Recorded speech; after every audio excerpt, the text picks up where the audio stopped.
Hello everyone, welcome back to English literature with Pinky. पिछली class में हमने हिस्ट्री ऑफ इंग्लिश लिटरेचर की complete timeline देखी थी। आज हम उसी टाइमलाइन के सबसे पहले लिटरेरी पीरियड की डिटेल्स पर चर्चा करेंगे, the old English period. Okay friends, और अगर आप टीजीटी, पीजीटी, यूजीसी नेट या किसी इंग्लिश लिटरेचर एग्जामिनेशन की तैयारी कर रहे हैं तो आज की क्लास बहुत केयरफुली देखिएगा। ओके फ्रेंड्स, और मैं सारे फैक्ट्स बताऊंगी आपको इस क्लास में, और मैं ये भी समझाऊंगी कि ओल्ड इंग्लिश लिटरेचर ऐसा क्यों था। तो आज हम सीखेंगे Anglo section background, old English language. Okay, third है मेजर कैरेक्टरिस्टिक्स, मेजर कैरेक्टरिस्टिक्स, और फिर फोर्थ है आपका इम्पोर्टेंट राइटर, फोर्थ है important writer and works. Okay, and fifth है बियोवुल्फ कंप्लीट एग्जाम थ्योरी। मैं इसका दूंगी, अगर आज हो पाएगा तो ठीक है, नहीं तो मैं कल इसे पूरा एक्सप्लेन करूंगी। ओके फ्रेंड्स, और नंबर 6 है आपका इम्पोर्टेंट टर्म्स, एंड 7 है एमसीक्यूज प्लस रिवीजन। एमसीक्यू आप हमारे साथ जरूर सॉल्व करिएगा, ठीक है। तो सबसे पहले ओल्ड इंग्लिश पीरियड, ठीक है। ओल्ड इंग्लिश पीरियड जो है वो 450 से 1066 तक है, ओल्ड इंग्लिश पीरियड, ठीक है। आप मेरे साथ चाहें तो नोट्स भी बना सकते हैं। तो सबसे पहले हम ये समझते हैं कि ओल्ड इंग्लिश पीरियड है क्या, ठीक है। तो देखिए, ओल्ड इंग्लिश पीरियड जो है, ये इसका जो टाइम लाइन है वो है 450 से 1066। ओके, इसे एंग्लो सेक्सन पीरियड भी कहा जाता है, लेकिन यहाँ एक इम्पॉर्टेंट बात है, 450 एक अप्रोक्सीमेट डेट है, इसे बिल्कुल मैथमेटिकल बाउंड्री की तरह नहीं समझना है। ओके फ्रेंड्स, 450 पीरियड, सॉरी 450 से 1066 तक जो इंग्लिश लिटरेचर है उसकी शुरुआत अचानक नहीं हुई है, ठीक है। अगर हम देखें तो इंग्लिश लिटरेचर की शुरुआत अचानक 450 में क्यों हुई, तो हम समझते हैं कि यहीं से हिस्ट्री इंटरेस्टिंग हुई है। ब्रिटेन में जर्मनिक ट्राइब्स, विशेष रूप से एंग्लेंस, सेक्सियंस और ज्यूट्स का आगमन हुआ।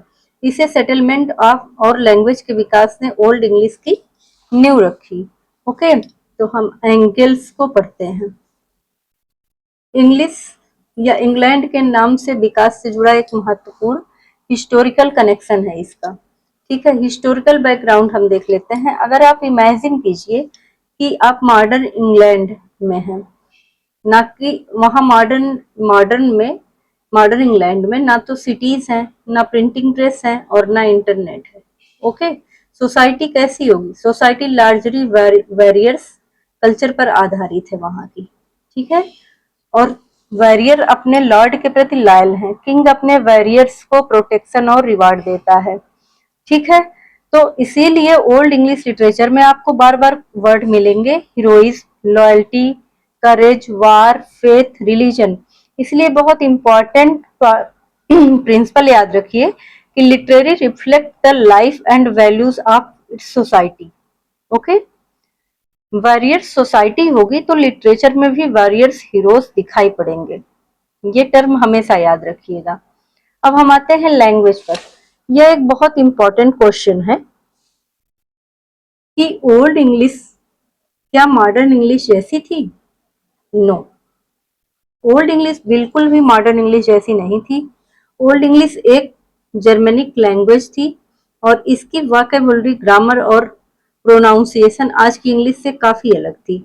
इसीलिए स्टूडेंट को यह समझना चाहिए कि ओल्ड इंग्लिश, फिर मिडिल इंग्लिश, फिर मॉडर्न इंग्लिश आई है। ओके, एक ग्रेजुअल लिंग्विस्टिक डेवलपमेंट हुआ है। ओके फ्रेंड्स, इसीलिए अगर कोई कहे कि शेक्सपियर की इंग्लिश ही ओल्ड इंग्लिश है तो ये गलत होगा। शेक्सपियर अर्ली मॉडर्न इंग्लिश के कॉन्टेक्स्ट में आते हैं। ओके, तो हम कह सकते हैं, जैसे एग्जाम में आ गया कि बेओल्फ के बारे में, तो आपको हमेशा ध्यान में रखना, Beowulf is not written in modern English, यह ओल्ड इंग्लिश में है। ओके फ्रेंड्स, क्या है ये, ओल्ड इंग्लिश में आते हैं, बेओल्फ। तो आप ये हमेशा अपने ध्यान में रखिएगा।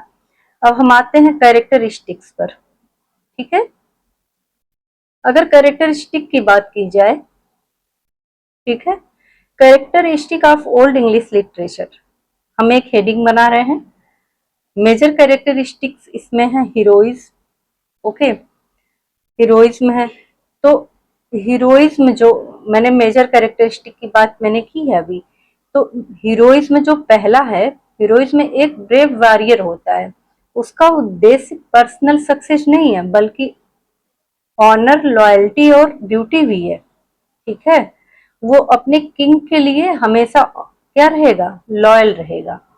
इसी तरह है कम्यूटेटस, यह एक इंपॉर्टेंट टर्म है।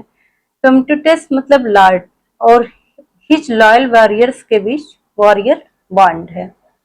और इसी तरह है फेथ, फेथ मीन्स डेस्टिनी। फिर है रिलीजन, रिलीजन मीन्स क्या है, ओल्ड इंग्लिश लिटरेचर में क्रिश्चियन आइडियाज और ईयरलियर जर्मनिक हीरोइक ट्रेडिशन दोनों ही ट्रेस मिलते हैं।